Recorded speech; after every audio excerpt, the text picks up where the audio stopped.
gente mora no interior. Então, morar no interior é muito diferente, porque você tem que criar demanda. Então, a nossa história está muito ligada a cutucar lugares e criar situações para a gente fazer uma música, principalmente uma música diferenciada. Tanto eu quanto a Juscelene temos uma experiência grande com o Lei de Incentivo, o que facilita. A gente tem mais de 32 projetos realizados, captados, prestado conta, e a gente conhece bem como é que tramita essa administração da arte. E gosta de fazer isso, né? Tem paixão por isso. Que é uma ferramenta de poder viabilizar, inclusive, um encontro como esse. Nós estamos fazendo um filme. Não se trata de um documentário que propõe a fazer um trabalho jornalístico nem histórico. Ele é apenas um recorte da nossa visão de algumas pessoas que fazem uma música poderosíssima. E é isso que vocês receberam.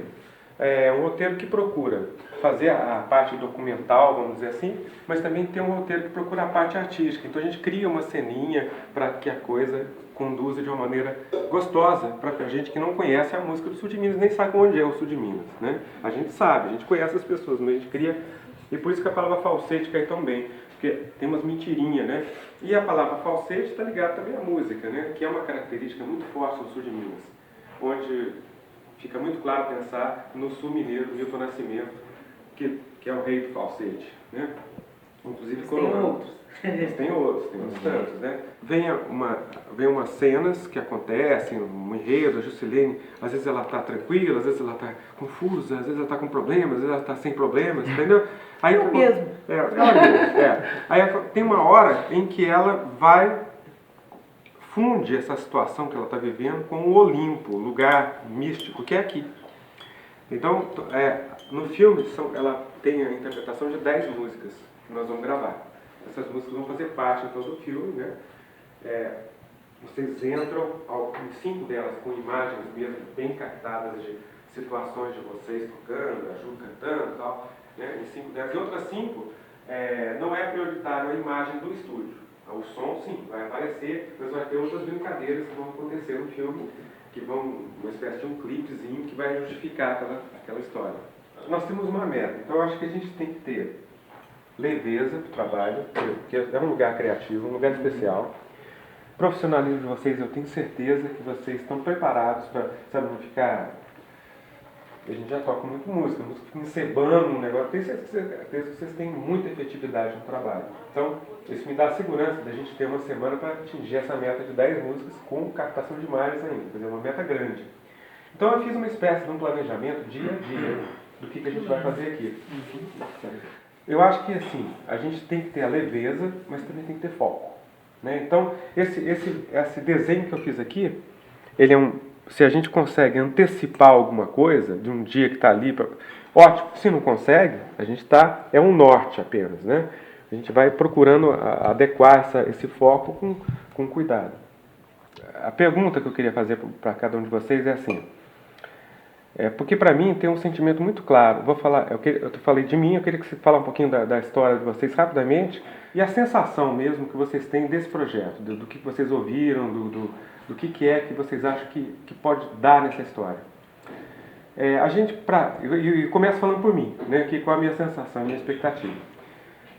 Esse projeto ele é caracterizado pela generosidade, né? Então, assim, a gente está fazendo um filme, um longa-metragem muito metido a besta, nós somos muito metido a besta, com um orçamento absolutamente ridículo. O orçamento para fazer... Eu já fiz CD com mais orçamento do que eu tinha para fazer um filme, um longa-metragem. Mágicas com um trabalho que está vivo. O legal é isso, o próprio trabalho começa a agregar coisas boas. Então nós estamos muito felizes e muito realizados. Quando nós chegamos aqui, encontramos esse espaço aqui, quer dizer, já confirma ainda mais essa generosidade do espaço. Eu estava comentando com a Ju hoje de manhã que aqui nós temos assim, alguns milhões de investimento numa casa, né? Além disso, nós temos mais uma centena de valores também no estúdio. Mas nós não temos cercas elétricas, nós não temos... Não temos grades, não temos... Quer dizer, isso representa a filosofia do espaço. A confiança, isso é assim, uma entrega, né? Então, eu acho que está entregue para quem quiser entrar, para quem quiser sair, né? E eu percebo muito isso também nas pessoas que estão aqui, né? Está todo mundo entregue, preparado para vir aqui e fazer o seu melhor, com carinho, com o que sabe fazer, com leveza. Eu acho que esse espírito já para mim já está definido. Então por isso que eu estou muito feliz de encontrar vocês aqui, muito grato a vocês, todos vocês, por estar aqui vivendo esse momento com a gente. Fala a verdade, vai. Fala essa Como é que é, Dave? já filmou mesmo, fala a verdade. Sabe o louco de palestra? Pô, a gente Aquele não cara vê a hora de acabar com essa porcaria desse filme. Isso aqui tá um saco. O louco de Tá dando palestra. tudo errado, meu. Esse é o falsete, entendeu? Na verdade, a gente faz pose pra fazer filme e, na verdade, o filme... É tudo mentira. É tudo mentira. O louco de palestra é aquele que a pessoa tá palestrando, ele levanta e começa a falar as verdades dele, né? Wolf é um ótimo louco de palestra. Né? Assim, eu sou cantora lírica e popular. Eu tenho uma formação grande em canto lírico, uma história bacana também. E também não quero escolher, nunca quis escolher entre ser uma coisa ou outra, porque eu acho que é tão legal poder integrar as coisas, né? Quando eu fiz o meu primeiro trabalho, 1984 é um musical. Ele ficou nessa intenção mesmo de não saber como registrar essa voz que está preparada para o lírico, que canta popular. Então a gente resolveu fazer um musical e o Wolf me ajudou, ele compôs esse musical em cima do livro 1984. E foi uma experiência que eu pude integrar tudo, porque tinha atuação, eu atuava, tinha banda ao vivo executando o som. Então foi um trabalho bastante completo e, assim, e por ser o primeiro eu acho que foi bastante marcante para a minha história. O meu segundo trabalho já trouxe um pouquinho do que é o filme, que no meu segundo trabalho eu gravei 8 ou 9 compositores sul-mineiros, 9, sendo que 8 inéditos. Então, assim, a minha vontade muito grande é dar voz para os compositores sul-mineiros, porque a maioria deles não tem possibilidade de gravar, não tem quem grave, né? As pessoas, na vontade de fazer coisas comerciais, esquecem que as coisas mais lindas ainda estão escondidas, não procuram, né? Então, esse meu trabalho de pesquisa e de integração com a música sul-mineira, que foi a música que eu vivi mais intensamente, embora eu seja paulista, né? É um desejo muito grande de dar voz para essas pessoas. A busca por uma sonoridade que possa me dizer um pouco de mim, né? Mas é um falsete, porque na verdade quando eu entrei na história não tinha busca nenhuma, já tinha 10 músicas escolhidas e eu queria dar uma destinação para essas músicas através de um roteiro, né?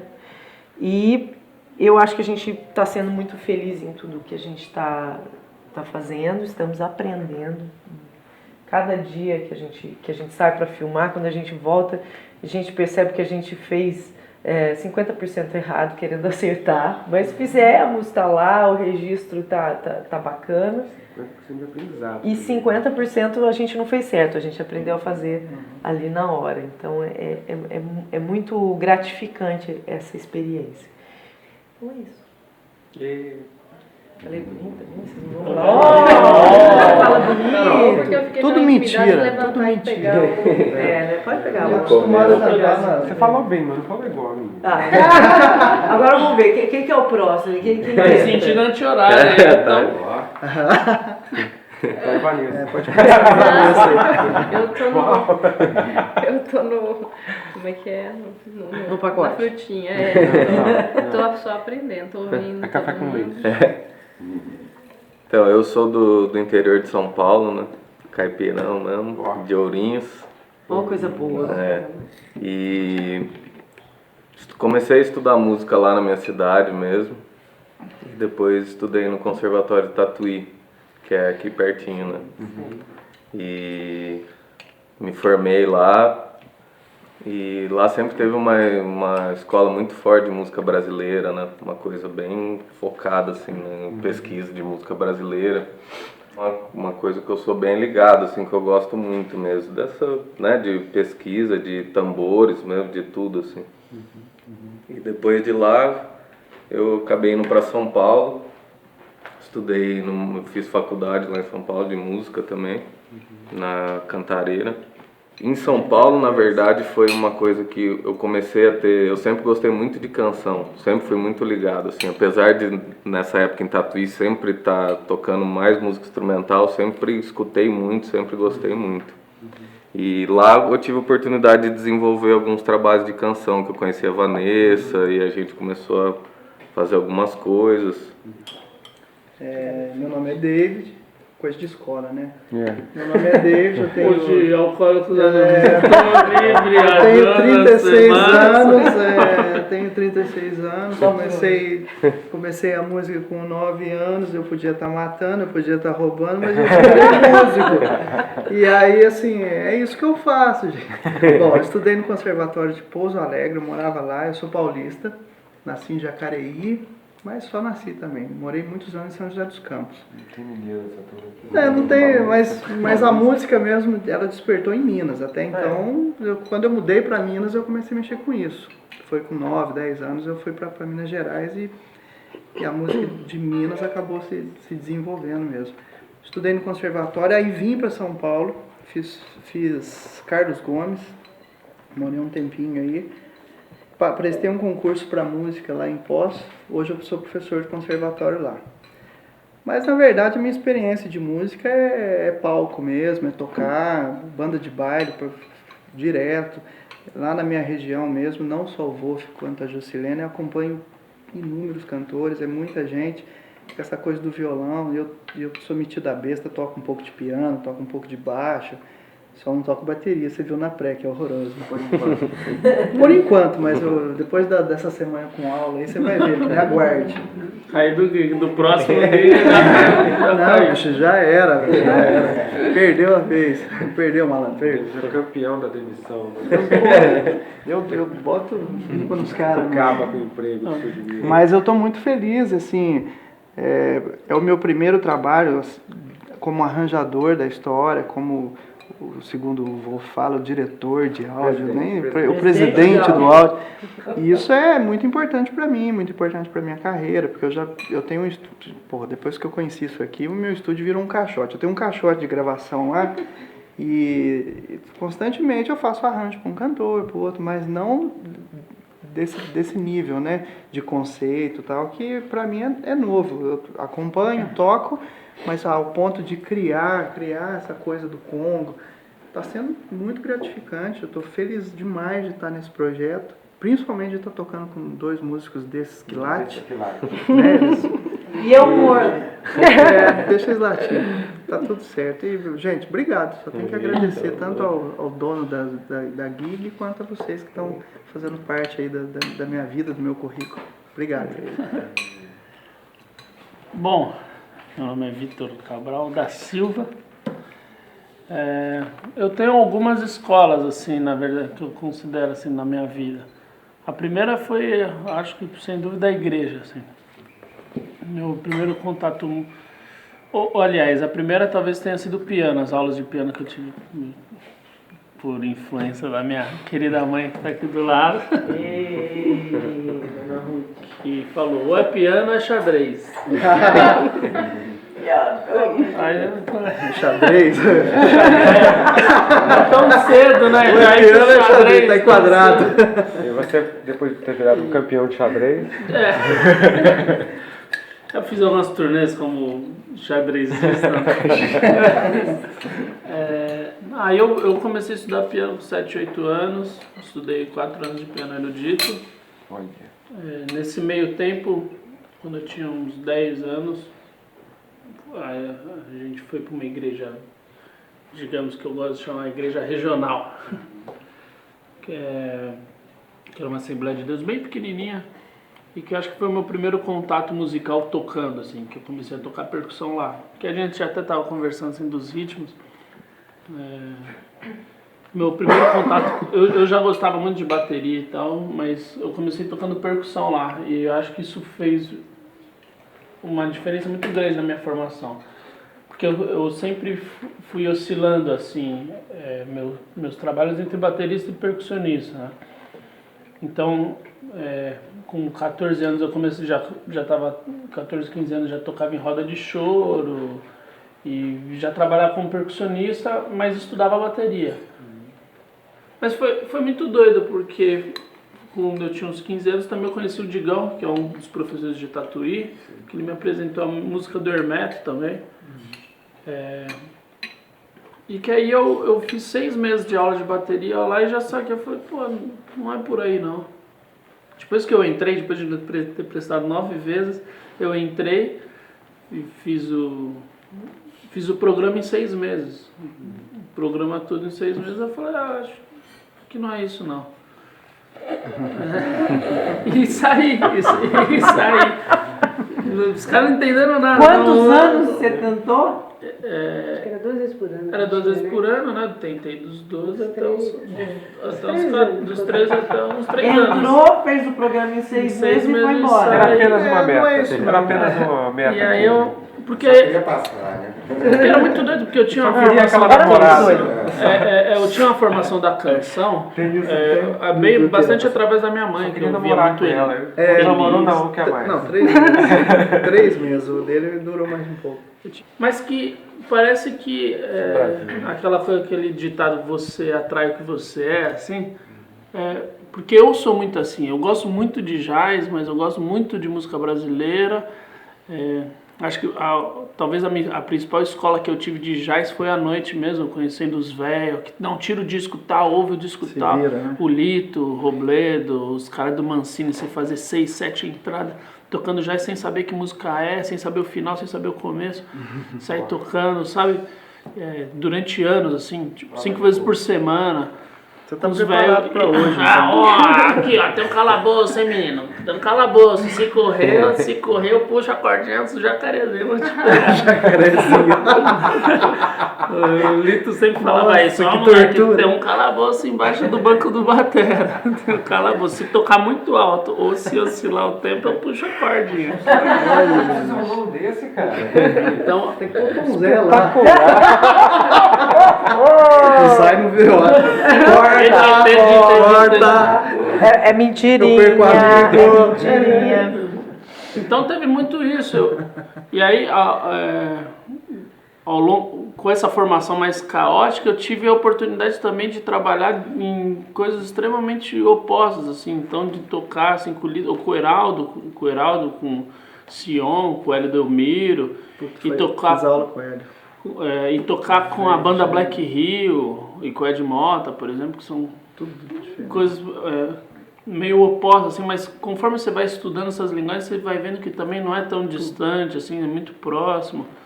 E agora você tá aqui. E agora eu tô aqui muito feliz com esse projeto, assim, a gente tava até conversando com o Fio ontem, a gente falou, pô, a gente podia fazer um cronograma, né? Quando você veio com esse papelzinho, já dei, eu falei, ai, que bom. Porque a gente grava muito, assim, como Sideman, grava muito com o Robinho também, que trabalhou com vocês. Muita música pop, gospel, enfim, de N vertentes, assim, né? Cantoras de MPB, assim, trabalho com a Giana Viscardi também, que é uma cantora muito legal. Que foi através dela que eu conheci o Letieres Leite, que é e que eu pude dar nome até a tudo isso que a gente estava falando de música afro-brasileira, um cara muito especial, assim, que ele criou um manual de instrução, assim, da música afro-brasileira. Bacana. Você vê ele dando aula, assim, ele fala, tal ritmo, tal clave que vem de não sei tanto da história e tal, dos caras que vieram de não sei o que, ele vai criando, ele cria uma árvore genealógica muito interessante, assim. Ele fala, qual seria o tataravô do samba? Então ele pega a célula do samba e ele vai fazendo, vai remontando até chegar ali numa raiz africana. É o que o João faz com a viola. É o que faz com a viola, faz com a música. É. Mas é bacana demais isso, né? Isso, e é muito. Eu estudo filosofia desde os 14 anos, né? Eu leio. E eu tenho uma obsessão por organização, não do meu quarto, né, mãe? Mas da coisa conceitual, assim, de conceitualizar coisas. O que você vai fazer? Mas por que você vai fazer? Como você vai fazer? Sabe, tem um caminho, assim. Nome aos beijos. Tipo, não, vou gravar um CD, vou gravar. Não. Então eu fiquei muito feliz quando você começou a traçar toda essa linha de conceito, essa coluna vertebral aqui, ó, esse aqui é o fio de ouro que a gente vai seguir. Então a gente tem essas possibilidades e pode acontecer tudo, mas a gente tem que ter esse norte aqui, essa coluna vertebral, ela tem que ser respeitada, né? Então eu fiquei muito, muito feliz, porque é muito difícil você encontrar isso, assim, esse tipo de organização. Normalmente você chega no estúdio, faz uma onda meio assim, meio assado, velho, usa isso que criatividade, cara, tipo, meu, assim, fica solto, velho. E aí você fala, não, mas tem alguma... Claro. Você fica meio vendidão, assim, né? Porque você fala assim, pô, vou ficar experimentando o que eu posso fazer, não é? Aqui, né, o que eu posso fazer? Eu posso colocar N coisas aqui, né? Mas... O legal da pré é isso, né? E o legal da pré é um norte, você conseguir... você ter esse norte e você conseguir visualizar uma coisa só também, que era o que a gente estava conversando no começo, né? Tipo, poxa, você conseguiu ver um disco, assim. Você não está vendo 10 canções individuais, apesar de serem de compositores diferentes. Vai ter uma textura. Houve um trabalho anterior que criou uma linha de união entre elas, que me parece tão coesa que a gente tem N possibilidades hoje aqui de fazer, essa semana, de fazer coisa, mas com essa pré que ele mandou, a gente já tem um norte. Dificilmente vai ficar uma coisa muito desprendida da outra. Então eu só tenho a agradecer. Maravilha. Você quer pegar alguma coisa, não é mesmo? Não, agora não. Agora... Bem, gente, eu tô aqui atrás de boa música. Na verdade, eu fui convidado para essa viagem aí, por esse casal, e na verdade entrei no meio desse casal já há uns 3 meses para entender não só um plano de uma semana, mas um plano de talvez um ano em que a gente começa a ideia de um filme até colocá-lo pronto. O processo de gestação de um filme, o processo de fazer um filme, é como se no reino animal tem aquele bicho que em 15 dias dá à luz, e tem aquele que precisa de 90 dias, tem o canguru que precisa de um aconchego depois. Ou seja, o cinema não é à toa que é chamado de 7ª arte. Por quê? Porque ele envolve uma complexidade de entender um pouco de música, entender um pouco de atuação, entender um pouco de verdade, mentira, é o documentário, é uma ficção. Ou seja, são N configurações para que se faça um bom filme. E a gente está trabalhando nisso já há um bom tempo. Então, assim, a viagem que eu levei para a Unicamp é que eu queria ir atrás de um caipira. Mas eu não entendia qual que era esse caipira. Eu queria fazer um filme de um caipira, mas que caipira é esse? Que história é essa? O que eu quero fazer? Ficção? É documentário? E pouco a pouco eu fui achando esse caipira. Porque esse caipira é você, da primeira vez que você falou da sua apresentação aí, você, sou do interior, sou caipira. E a gente tem descoberto que esse caipira, hoje em dia, não está mais num lugar, não está mais ali, não é mais aquele jeca que a gente via no passado, que tem um estereótipo de tem que pôr chapéu de palha, não. Ou seja, essa música, essa viagem que a gente está fazendo, para mim, tem muito a ver com a busca desse caipira. Estar nesse lugar aqui também é uma extensão disso.